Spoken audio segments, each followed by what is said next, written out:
देखिए, जो दावणगेरे साउथ की जो सीट है वो किस वजह से नहीं दी गई वो तो कांग्रेस पार्टी ही जानती है।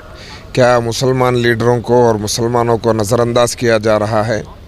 क्या अब कांग्रेस को, जहां 70-75 साल से जो कांग्रेस के साथ मुसलमान खड़े हुए थे, क्या आज कांग्रेस को उन मुसलमानों की, वो कौम की ज़रूरत नहीं है? क्या सिर्फ कर्नाटका में मुसलमानों को वोट बैंक की तरह यूज़ कर कर फेंकने का इरादा कांग्रेस कर चुकी है? हमारे माइनॉरिटी के बड़े लीडर, कर्नाटका स्टेट के मिनिस्टर BZ ज़मीर अहमद साहब के ख़िलाफ़ बयान आता है और कांग्रेस चुप्पी साध लेती है।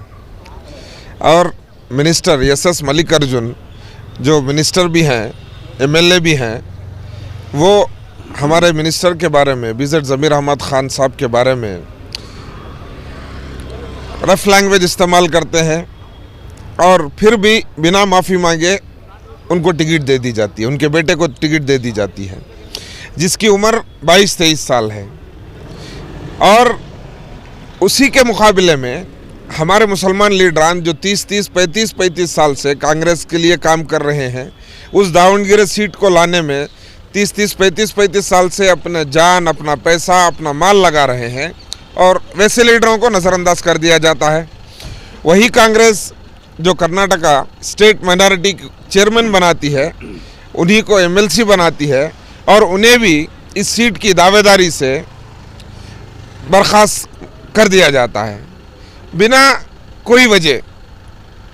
कोई वजह तो हो, कोई गलती तो हो हमारे मुसलमान लीडरों की, जिसकी वजह से हमें नज़रअंदाज किया जा रहा है। क्या हमारी गलती ये है कि हमने पूरी पुरजोर कोशिश कर कर कांग्रेस को यहाँ कर्नाटका स्टेट में जिताने की जो कोशिश की, जो हमने मुहिम चलाया, या क्या वो गलती की सज़ा हमें दावणगेरे सीट के ज़रिए मिल रही है?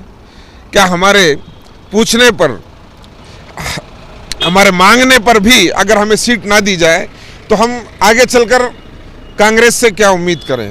कांग्रेस में हम काम किस लिए करें? कांग्रेस के लिए जद्दोजहद किस लिए करें?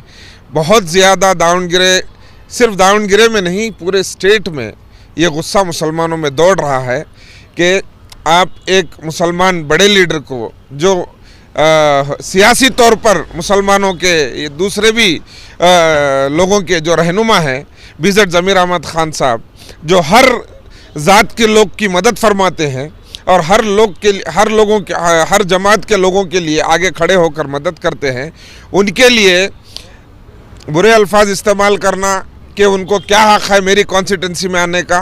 मैं SS मल्लिकार्जुन साहब मिनिस्टर को ये बात कहना चाहूँगा, वो पूरे स्टेट के लिए मिनिस्टर हैं, पूरी माइनॉरिटी के लिए मिनिस्टर हैं। शायद आप ये बात भूल गए हैं। उनको पूरा हक़ है माइनॉरिटी के लिए बात करने का और माइनॉरिटी के लिए लड़ने का, इसीलिए उन्हें मिनिस्टर बनाया गया है कि वो हमारे लिए आवाज़ उठाएं। अगर वो आवाज़ नहीं उठाएंगे तो क्या आप अपने बेटे के लिए आवाज़ उठाकर अपने बेटे के लिए, अपने आने वाली नस्लों के लिए सिर्फ कांग्रेस को चलाएंगे और सिर्फ कांग्रेस से सीट आप बस अपनी फैमिली के लिए लेंगे? हम बहुत ही कड़ी निंदा करते हैं इस बार जो हुआ है।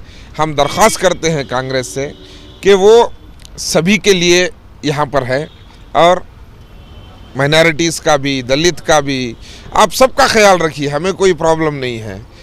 मुसलमानों को कितनी सीट पूरे स्टेट में आपने दी है? 240 पर 3 सीट है पूरे स्टेट में।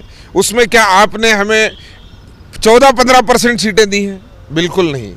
2 से 4% हमें सीटें आपने दी हैं।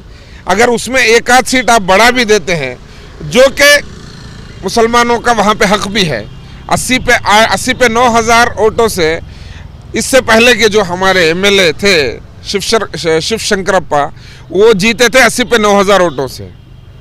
80 पे 9,000 वोट उन्होंने लिए थे और उनकी जीत हुई थी, वो MLA बने थे। वहाँ पे मुसलमान 90,000 के करीब हैं। सिर्फ एक लीडर को मुसलमान को दे देने से 90,000 वोट मिलते थे और आपकी जीत होती थी, कांग्रेस वहाँ की सीट लेकर आती थी। मुसलमानों में बड़ा गुस्सा है, पता नहीं आगे चलकर क्या होगा। वो जीतेंगे उस जगह, उस सीट, दावणगेरे की सीट वो जीत कर लाएंगे या नहीं लाएंगे, लेकिन मुसलमानों में तो बहुत ज़्यादा गुस्सा है और इस बार पता नहीं वहाँ पे कांग्रेस आएगी या नहीं आएगी। जिस तरीके से मुसलमानों का जो माहौल देखने को मिल रहा है, पब्लिक का जो ओपिनियन मिल रहा है हमको, कांग्रेस से बहुत खफा हैं। इसका कांग्रेस की हाईकमांड को, हमारे लीडरों को ख्याल रखना होगा। हमारे मुसलमान लीडरों की आपको इज्जत करनी होगी। इसीलिए हम वोट डालते हैं, क्योंकि आप मुसलमानों को सीट देते हैं, मुसलमानों को हम जिताकर लाते हैं। इसलिए हम कांग्रेस के साथ हैं कई सालों से, 70-75 सालों से। इसीलिए हम कांग्रेस का साथ दे रहे हैं। आगे भी साथ देना है तो फिर आपको हमें नज़रअंदाज नहीं करना होगा। Thank you.